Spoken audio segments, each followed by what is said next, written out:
नमस्कार, मैं जितेंद्र चतुर्वेदी। कर्नाटक में क्या होने जा रहा है, ये असल में सवाल जो है वो सबके मन में कौंध रहा है। और उसकी वजह ये है, चूंकि ये जो चुनाव है इसके जो भी नतीजे होंगे वो सिर्फ कर्नाटक तक सीमित नहीं रहने वाले हैं। इस वजह से बड़ा कौतूहल है और इसके जो नतीजे होंगे वो यह भी तय करेंगे कि दरअसल ये जो भारत जोड़ो यात्रा रही उस यात्रा का क्या असर रहा। वो यह भी बताएगा कि सिद्धरामैया की ये अपील कि हमारा आखिरी चुनाव है उसका कितना असर पड़ा। और ये भी कि राहुल गांधी की सदस्यता जाने का जो एक राजनीतिक लाभ लेने की कवायद हुई वो कवायद किस हद तक सफल हुई। ये तमाम चीजें तय होंगी इसी कर्नाटक के नतीजों से। और सिर्फ यही नहीं, यह भी कि जो भाजपा पर भ्रष्टाचार का आरोप लगता रहा उसका कितना असर पड़ा, या फिर भाजपा ने परिवारवाद और भ्रष्टाचार के जरिए जिस तरह से कांग्रेस को घेरने की कोशिश की उसका क्या असर पड़ा। और फिर यह भी कि 2024 के लिए किस तरह का गुड़ा भाग सियासी गणित बनने जा रहा है वह यहीं से तय होगा अगर दक्षिण भारत के लिहाज से देखें तो। और एक माहौल तो बनता ही है। इस नज़रिए से ये चुनाव खासा मायने रखता है। और आप देखें कि इसीलिए इसे लेकर तमाम तरह के सर्वे वगैरह भी हो चुके हैं। कुछ सर्वे पार्टियों ने कराए हैं, कुछ सर्वे और तमाम एजेंसियों ने कराए हैं, और उन तमाम जो एजेंसियों ने कराए हैं उनका एक अपना अलग आकलन है, जो पार्टियों ने कराए हैं उनका अपना एक अलग आकलन है।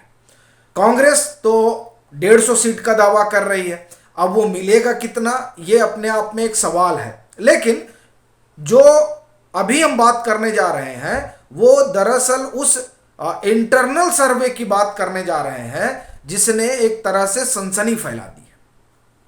वो अपने आप में खुलासा भी है। और वो जो इंटरनल सर्वे है उस सर्वे को लेकर जो खबर है वो वन इंडिया में है। और इस खबर को किया है रविंद्र गंगल। ये खबर दरअसल अपने आप में कई तरह की चीजें बताती हैं और असल में ये जो इशारा कर रही है, जो संकेत दे रही है, उस पर तो हम बाद में आएंगे। लेकिन वो जो कह रही है एक एक करके पहले उस पर आते हैं। देखिए, उस सर्वे में जो सबसे बड़ी चीज दिखाई दे रही है वो ये कि ये जो भाजपा ने टिकट काटा है, असल में इस टिकट काटने का कर्नाटक में, और ये जो तकरीबन 70-72 नए उम्मीदवार उतारे हैं, इसका फायदा भाजपा को मिलने जा रहा है। इस तरह की बात उस सर्वे में कही जा रही है। उसमें यह बताया जा रहा है कि दरअसल ये जो नाराजगी है उस नाराजगी को या उस एंटी इनकम्बेंसी को इन सीटों पर जो टिकटों का बदलाव हुआ है उससे काफी हद तक कम किया जा सकता है। एक तो ये बात आई। दूसरी, जो तमाम बड़े दिग्गज नेता गए, और या आप कहें कि चूंकि उनके जाने से एक माहौल तो बनता ही है। आपको ध्यान होगा इसी तरह का मामला उत्तर प्रदेश में भी हुआ था, जब चुनाव के समय कई नेता भाजपा छोड़ समाजवादी पार्टी में चले गए थे। गुजरात में भी इसी तरह की चीजें हुई थी। जिसका टिकट कटने की संभावना थी वो लोग गए, और जिनका टिकट ये मानते हुए कि नहीं हमको मिल जाएगा, उनको नहीं मिला तो वो निर्दलीय उतरे। अब उसी तरह की चीज जो है वो आप कर्नाटक में भी देख रहे हैं। कई नेता गए और उसके बाद में फिर एक माहौल तो बन ही रहा है कि साहब अब तो जो है भूचाल आने वाला है, भाजपा के लिए स्थितियां विपरीत होने जा रही हैं। इसी तरह की कहानी गुजरात में भी थी। इसी तरह की कहानी आप अगर देखें तो उत्तर प्रदेश में भी थी। तो अब ये कहा जा रहा है कि दरअसल वो गए, ठीक है, लेकिन जिन लोगों को टिकट वगैरह नहीं दिया गया उनको तमाम तरह के प्रभार दिए गए। मैं आपको खबर सुनाता हूं और फिर उस सीट पर आता हूं जो सीट वो बता रहे हैं। और दरअसल वो अपने आप में एक बड़ी चीज है अगर आप इसको देखें तो। देखिए, नए लोगों को मैदान में उतारने के बीजेपी के फैसले ने पार्टी के कई वरिष्ठ नेताओं को नाराज कर दिया। हालांकि पार्टी के एक आंतरिक सर्वेक्षण ने एक अलग परिणाम दिया है। ये खबर वन इंडिया की है। अब वो क्या कहा, सर्वे में कहा गया है कि किसी नवागंतुक को मैदान में उतारने के फैसले से भाजपा के भविष्य को मजबूत करने में मदद मिलेगी, एक बात। दूसरी बात, इस बारे में मीडिया से बात करते हुए बीजेपी के प्रदेश अध्यक्ष नलिन कुमार ने कहा, नए चेहरे को मैदान में उतारने के बाद जो पोल हुआ उससे पता चलता है कि पार्टी को 116 सीटें मिल रही हैं। यह भाजपा का इंटरनल सर्वे है। इससे पहले हमने आपको बताया था कि एक इंटरनल सर्वे की चर्चा तब हुई थी जब राष्ट्रीय परिषद हुई थी 16 और 17 जनवरी को एनडीएमसी हॉल नई दिल्ली। तो वहां बोमोई साहब मुख्यमंत्री हैं, उन्होंने बताया था कि साहब हम 70-80 सीट पा रहे हैं। अभी पीछे एक कार्यक्रम में उन्होंने दावा किया था कि हम 130 सीट के आसपास पा रहे हैं। लेकिन अब ये जो कह रहे हैं इनके प्रदेश अध्यक्ष कि जब टिकट बंटवारा वगैरह हो गया और उसके बाद में जब पार्टी ने सर्वे कराया तो पार्टी को यह पता चला कि साहब 116 सीट तक हम पहुंच रहे हैं, और फिर ये जो तमाम लोगों के टिकट उकट कटे हैं इसका बड़ा सकारात्मक प्रभाव पड़ रहा है जमीन पर।